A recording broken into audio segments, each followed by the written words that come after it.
Hello everyone, welcome back to my YouTube channel. आज मैं आपको इग्नू के course BSOC 132 sociology of India करवाऊंगी।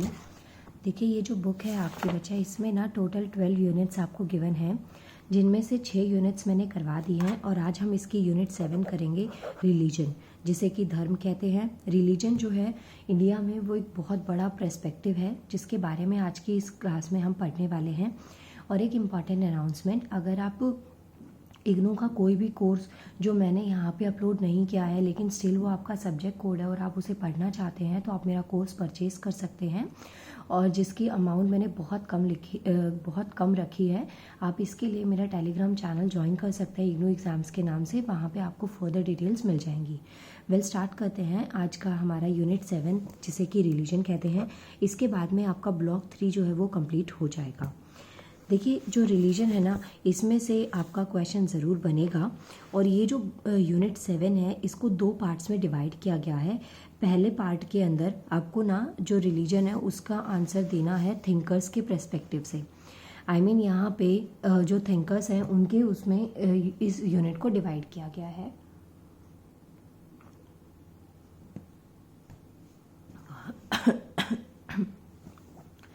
जैसे देखिए, यहाँ पे सबसे पहले जो पहले थिंकर का नाम दे रखा है एमिली डर्किम।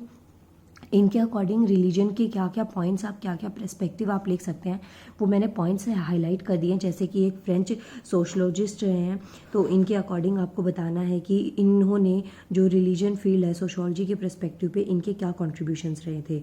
जो इनके मेजर कॉन्ट्रीब्यूशन थे कि जैसे रिलीजन जो है वो एक सोशली कंस्ट्रक्टेड है, एक डिवाइन ओरिजिन नहीं है, ये चीज़ एमिली डर्किम ने बताई थी। तो आपने इनके अकॉर्डिंग इस आंसर को लिखना है। इसके बाद में आपको ये भी बता सकते हैं कि जो ये है, इनके अकॉर्डिंग इनके 2 बेसिक कंपोनेंट्स रहे हैं रिलीजन के। एक तो बिलीव्स होता है, एक राइट्स होते हैं। ये जो थिंकर्स होते हैं ना, आपको 3 ही थिंकर्स यहाँ पे दे रखे हैं। इन तीनों थिंकर्स के लिए आप एक काम कर सकते हैं, एक शॉर्ट नोट प्रिपेयर कर लीजिएगा 10 to 12 लाइन्स का हर एक थिंकर के लिए। देखिए, यहाँ पे ये तीनों थिंकर्स के नाम आपको दे रखे हैं। मैक्स वेबर, कार्ल मार्क्स बहुत ज़्यादा इंपॉर्टेंट है, यहाँ से क्वेश्चन आपका ज़रूर बनेगा। इन तीनों के लिए कम से कम 8 to 10 लाइन्स का आप एक शॉर्ट नोट रेडी कर सकते हैं, जिसमें आप इनके की पॉइंट्स डाल सकते हैं, इनकी बुक्स डाल सकते हैं, इनकी जो प्रॉपर जो थ्योरीज रही हैं वो डाल सकते हैं। जैसे आप इनके बारे में पढ़ेंगे तो elementary forms of religious life, ये 1961 की इनकी बुक है, जिसमें इन्होंने सोशल कंडीशंस को शेप देते हुए बातें बताई हैं। इसके बाद में इन्होंने बताया है कि जो ओरिजिन और कॉजेज हैं रिलीजन सोसाइटी के, वो क्या हैं। कहाँ से जो रिलीजन है सोसाइटी में वो ओरिजिन हो रहा है, उसके क्या क्या कॉजेज हैं, नेगेटिव इम्पैक्ट्स क्या क्या हैं सोसाइटी के ऊपर, ये सब पॉइंट्स आपको यहाँ पे लिखना है। प्लस जो इनकी स्टडीज़ रही हैं, जो इन्होंने थ्योरीज दी हैं रिलीजन को बेस्ड बनाकर, तो उसका जो प्रिमिटिव ग्रुप ऑफ कहाँ से रही हैं, वो जो स्टडीज़ रही हैं वो पर्टिकुलर किस कंट्री को पॉइंट करती हैं, तो ये सब पॉइंट्स आपको यहाँ पे लिखना है। तो ये देख सकते हैं आप, यहाँ पे मैंने इसको अंडरलाइन कर दिया है। इन पॉइंट्स को आप यहाँ से लिख सकते हैं। और अगर आपको यहाँ से नहीं लिखना, आप गूगल करना चाहते हैं, आपके पास बुक नहीं है, कोई दिक्कत नहीं है, आप वहाँ से भी उन पॉइंट्स को लिख सकते हैं। इसके बाद में देखिए, नेक्स्ट यहाँ पे पॉइंट्स आपको इनके बारे में दे रखे हैं। कुछ इनकी फंक्शनल थ्योरीज रही हैं, कुछ डिसअफेक्शंस रहे हैं, वो पॉइंट्स आपको यहाँ पे लिखने हैं। उनके बाद में देखिए मैक्स वेबर आते हैं। जो मैक्स वेबर हैं ये जर्मन सोशोलॉजिस्ट थे, और जो कार्ल मार्क्स है ना वो भी जर्मन सोशोलॉजिस्ट है। तो ये जो मैक्स वेबर है वो जर्मन से सोशोलॉजिस्ट थे, लेकिन जो कार्ल मार्क्स है वो भी जर्मन से थे, बट वो फिलोसफर थे।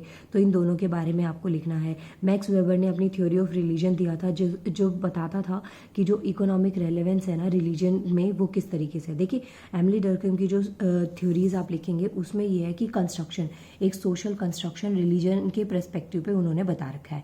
मैक्स वेबर की बात करेंगे तो उन्होंने इकोनॉमिक रेलेवेंस बताया है। देखिए, दोनों टर्म्स जो है ना बच्चा बिल्कुल अलग है।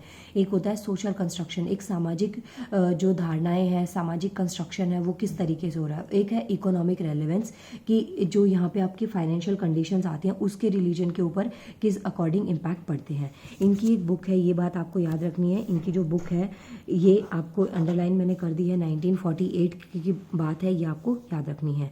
इसके बाद में इन्होंने कास्ट से रिलेटेड बातें भी बताई थी, और इसमें ना हिंदुज़म का एक पर्सपेक्टिव दे रखा है, जो कि आगे अभी आप पढ़ेंगे तो आपको पता चलेगा। हिंदुज़म जो है ना, एक्चुअल में हिंदू को एक कोई धर्म नहीं माना जा रहा है, ये कास्ट में ही डिवाइड करी गई है। इसके पीछे बहुत सारी थ्योरीज दे रखी हैं, जो अभी इसी यूनिट में हम आगे पढ़ने वाले हैं। फिर उसके बाद में देखिए कार्ल मार्क्स है। कार्ल मार्क्स जो है ना वो एक जर्मन फिलोसफर रहे हैं। इन्होंने डेवलप किया था क्रिटिकल थ्योरी रिलीजन की, जैसे डर्किम और वेबर के बिल्कुल बियॉन्ड इन्होंने थ्योरी दी है, जिसमें फॉल्स कॉन्शियसनेस इन आइडियाज़ को जनरेट किया है। जो सोशल रियलिटी एग्जिस्ट करती है एक्चुअल में, उसको नॉर्मलाइज किया गया है, जस्टिफाई किया गया है अनइक्वल सोशल कंस्ट्रक्शन में। और ये पॉइंट्स आपको यहाँ पे लिखने हैं। तो देखिए इनमें मैं बार बार एक ही बात बोलूँगी, आप एक काम करिएगा, अगर आपके पास में बुक नहीं है तो यहाँ से आप इसका स्क्रीनशॉट ले सकते हैं। अदरवाइज आप गूगल से 4 to 7 पॉइंट्स या 8 to 9 पॉइंट जितना भी आप मैक्स टू मैक्स इनमें लर्न रख सकते हैं, इनका एक अच्छा सा शॉर्ट नोट प्रिपेयर कर लीजिए, क्योंकि ये आपके एग्जाम को डेकोरेटिव बना देंगे। और इसमें भी आप देख सकते हैं जो पैराग्राफ आपको गिवन है ना, इसमें बहुत कम पॉइंट्स लिखे, इतने ज़्यादा पॉइंट्स नहीं है। आप यहाँ से भी कुछ पॉइंट्स को पिक कर सकते हैं। लेकिन हाँ ये बात है कि अगर आप इन तीनों थिंकर्स के बारे में पढ़ेंगे, मैक्स वेबर, कार्ल मार्क्स, ये ना आपको लर्न करने में थोड़ी ज़्यादा देर लग सकती है।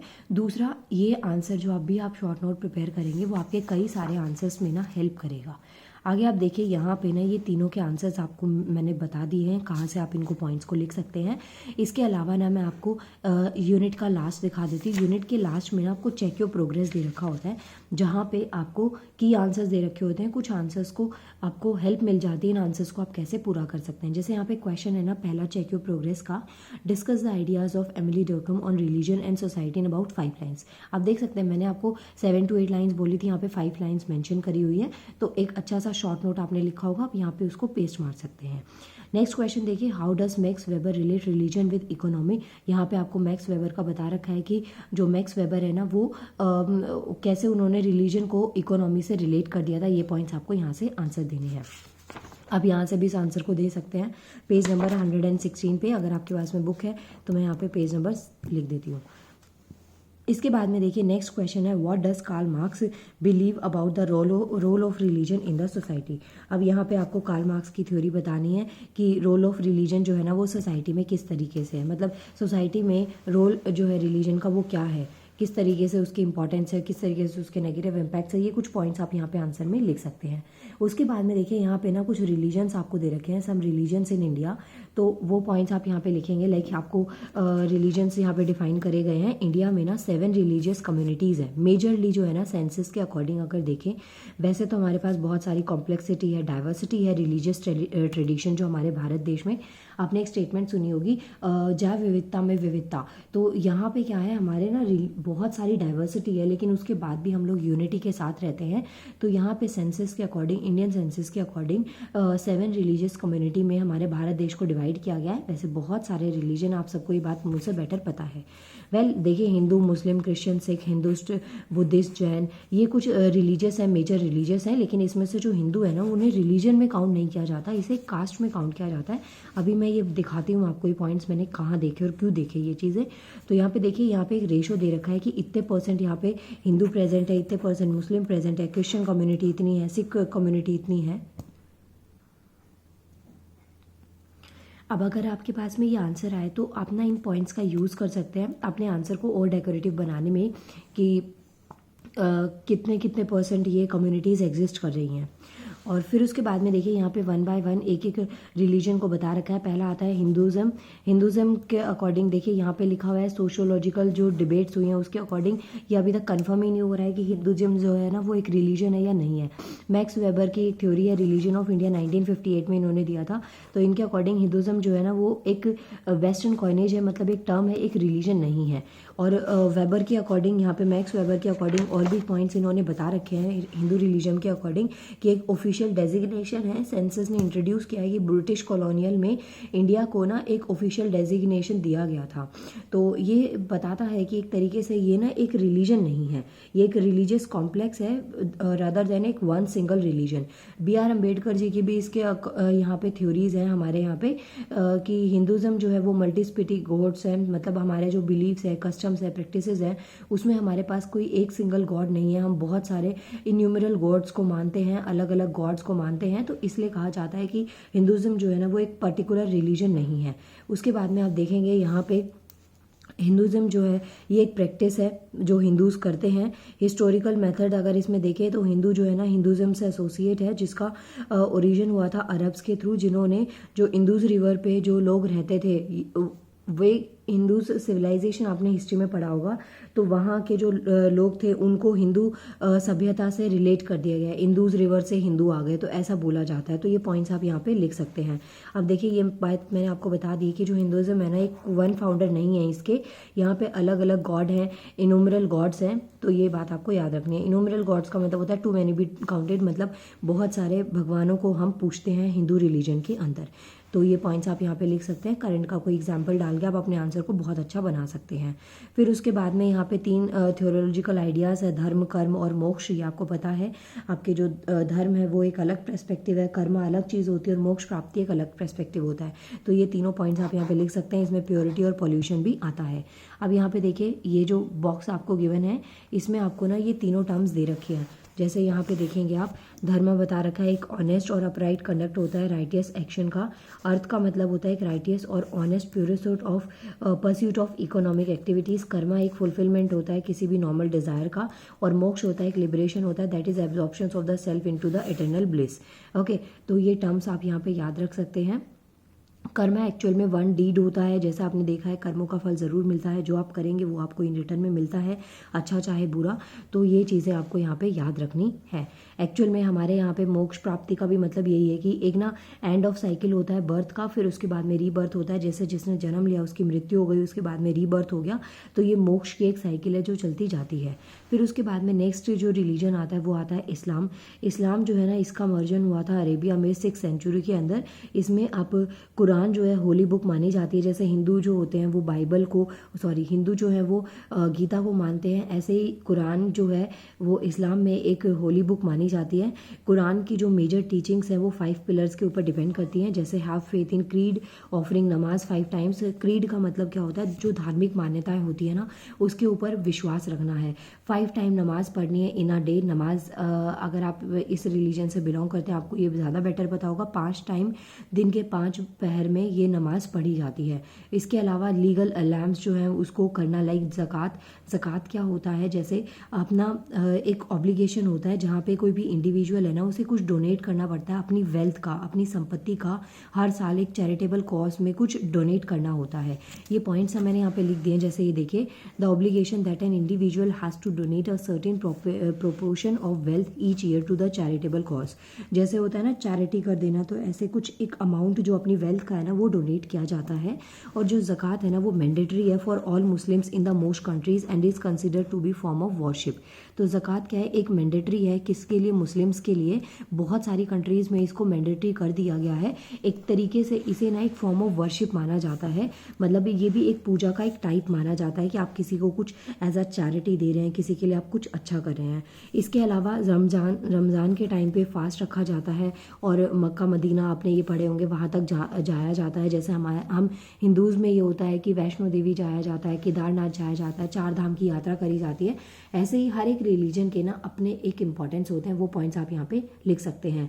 इनफैक्ट जो वर्ड इस्लाम है उसका मतलब होता है एब्सोल्यूट सबमिशन टू गॉड। आप पूरी तरीके से गॉड में अपने आप को सबमिट करें, अपने आप को पूरी तरीके से उनको डिवोट कर रहे हैं। इसके बाद में यहाँ पे 2 मेजर सेक्ट्स आते हैं इस्लाम में, सुन्नी और शिया मुस्लिम्स आपने पढ़े होंगे, जिसमें जो सुन्नी होते हैं वो बिलीव करते हैं अथॉरिटी ऑफ प्रॉफेट मोहम्मद, और जो शियाज है ना वो क्लेम करते हैं सक्सेशन बिलोंग्स टू इमाम। तो ये पॉइंट्स आप यहाँ पे लिख सकते हैं। इस्लाम में यहाँ पे बहुत कम पॉइंट्स आपको दे रखे हैं, चाहे तो आप और ऐड कर सकते हैं, अदरवाइज कोई दिक्कत नहीं है। आप हर एक जो रिलीजन है ना उसके ऊपर शॉर्ट नोट आप रेडी कर लीजिएगा। फिर इसमें एक स्कॉलर है, उनकी बुक है caste and social stratification among the Muslim, 1973 में ये बुक आई थी, जिसमें आर्ग्यू करी जाती है कास्ट एग्जिस्टेंस अमंग मुस्लिम्स। तो कितने टाइप है, इसमें प्योरिटी है, पॉल्यूशन है, ये इनमें एग्जिस्ट नहीं करता है। कास्ट है, शिया सुन्नी ही यहाँ पे ज़्यादातर पढ़ने को मिलते हैं। तो ये पॉइंट्स आप यहाँ पे लिख सकते हैं। उसके बाद में देखिए नेक्स्ट जो रिलीजन आता है वो है सिखिज़म। ये एक ग्रेट रिलीजियस ट्रेडिशन है ह्यूमैनिटी का। सिखिज़म जो है ना यंगेस्ट रिलीजन है, 500 ईयर्स ओल्ड है, ज़्यादा पुराना सिखिज़म नहीं है, ये बात आपको याद रखनी है। प्लस में इसमें बहुत सारे चैलेंजेस हैं, इनके संस्थापक के बारे में आपको याद रखना है। फाउंडेड जो सिखिज़म है इसके फाउंडर आपको याद रखने वो थे गुरु नानक जी 15th सेंचुरी में इनकी बहुत सारी टीचिंग प्रैक्टिसेस रही हैं जिनके थ्रू जो सिखिज़्म है, सिख धर्म को फाउंडेड किया गया था। इसके बाद में कुछ पंजाबी वर्ड्स हैं, नानक जी के प्रिंसिपल्स जो टीचिंग प्रिंसिपल्स हैं उसमें 3 पंजाबी वर्ड्स हैं, नाम जपना, कीर्ति करना, वंद चखना। तो ये पॉइंट्स आपको याद रखने हैं। प्लस में यहाँ पे देखिए आपने जो आपने देखा होगा जो सिख होते हैं वो बहुत सेवा भाव से रहते हैं, लंगर करवाना, भंडारे करवाना, ये सब चीज़ें आप यहाँ पे इंक्लूड कर सकते हैं। इसके अलावा यहाँ पे इक्वालिटी है, नानक जी जो है उन्होंने स्टार्ट किया था संगत और पंगत, विच इम्प्लाई दैट ऑल ह्यूमन जो रिस्पेक्टिव है कास्ट और रिलीजन के अकॉर्डिंग उनको रिस्पेक्ट दी जा रही है। और यहाँ पे इनके अंदर सिखिज़्म में एक बात बताई जाती है कि ईट together from the community kitchen. यहाँ पे इसी वजह से आप देखेंगे गुरुद्वारों में ना बहुत ज़्यादा लंगर करवाया जाता है। तो ये कुछ पर्सपेक्टिव्स आप यहाँ पे लिख सकते हैं। उसके बाद में नेक्स्ट आता है क्रिश्चियनिटी। क्रिश्चियनिटी जो है एक होमोजीनियस क्रिश्चियन कम्युनिटी है। There are different ones organized and around religious language, इसके बेसिस पे यहाँ पे किया जाता है। यहाँ पे देखिए ये कुछ पॉइंट्स है जो आपको याद रखने हैं। केरला है, तमिल है, एंग्लो इंडियंस है, in north India Naga and north east and Indian Christians. तो क्रिश्चियंस के ना अलग अलग यहाँ पे सेक्युलर जो बेसिस पे है, लैंग्वेज बेसिस पे, रिलीजन बेसिस पे जो क्रिश्चियनिटी है ना उसको डिवाइड कर दिया गया है। और इनकी जो लैंग्वेज है वो भी डिफरेंट है, ये बात आपको याद रखनी है। ओके, इसके बाद में आप ये पॉइंट्स यहाँ पे रख सकते हैं कि ये चर्चेज में there are many churches, many denominations और ग्रुप, मैनी सेक्ट्स और ब्रदरहुड अमंग देम। तो जैसे मुस्लिम्स में मॉस्क होती हैं, हिंदूज़ में मंदिर होते हैं, ऐसे ही क्रिश्चियंस में चर्चेस होते हैं। तो उनमें इनके अपने अपने रिलीजन्स को फॉलो किया जाता है। तो देखिए आपको ना किसी भी रिलीजन के बेसिस बायस नहीं होना है। हर एक रिलीजन के लिए एक अच्छा सा शॉर्ट नोट प्रिपेयर कर लीजिए, जो भी आए आपके एग्जाम में आप वहाँ पे उसको लिख सकें। इसके अलावा यहाँ पे ना कुछ रेशो आपको दे रखा है कुछ सेंसस के अकॉर्डिंग कि आंध्र प्रदेश में इस ईयर में पॉपुलेशन क्रिश्चियंस की कितनी है। फिर उसके बाद में ऊपर यहाँ पे आपको और अनइवन जैसे इंडिया में अलग अलग लेवल पे सेंसस आपको दे रखे हैं। फिर मणिपुर का बता रखा है क्रिश्चियन पॉपुलेशन कितनी है।